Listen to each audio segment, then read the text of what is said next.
Ibikorwa byo kuri uyu wa kane vyahuje abasangwa butaka batowe mu makomine yo mu ntara ya Muramvya bakaba babanje guhabwa inyigisho zitandukanye ku bijanye n'ubuzima bwaranze abasangwa butaka baho hambere n'ico bokora kugira bitandukanye n'iyo mico ibabuza gutera imbere. Bakaba babahanuye guha agaciro amashure kuko ari mu bituma batera imbere. Yishimikije ijambo ry'Imana ryo muri Bibiliya rivuga ngo udakoze ntakajye. Banzubaze Evode umuhanuzi mu kigo UNESCO yahamagariye abasangwa butaka gukora cane kuko ngo ari vyo bibahiteka. Eka n'umunyamabanga mukuru w'ikigo UNESCO mu Burundi Manirambona Jean Bosco nawe nyene yabahanuye kutarera amaboko kuko ngo ubukene ariko buvamo agasuzuguro bigatuma bakumigwa. Inyuma y'ivyo abasangwa butaka baciye bahabwa imfashanyo yo kubazamura mu bikorwa bibabangukiye canke ivyo basanzwe bakora kugira bize bifashe mu kuronka abana babo ku mashure hamwe no kuyaheza. Abo basangwa butaka bashimye imfashanyo kuko igiye kubafasha mu korora, kurima eka mbere no mu rudandazwa. Mu vyo basaba harimo kijanye nuko abana babo bogaburirwa ku mashure kuko ngo hari abana baja ku mashure bagataha imbere y'amasaha kubera inzara. Abandi nabo bavuga ko bashima izo nyigisho baza barahabwa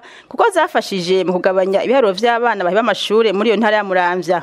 Umunyamabanga mukuru w'ikigo kijeje imigenderanire hagati ya leta y'u Burundi na UNESCO Manirambona Jean Bosco yacihanura abazokorora ibitungwa ko boze barokorera abandi kugira n'abatarose bashikigwe.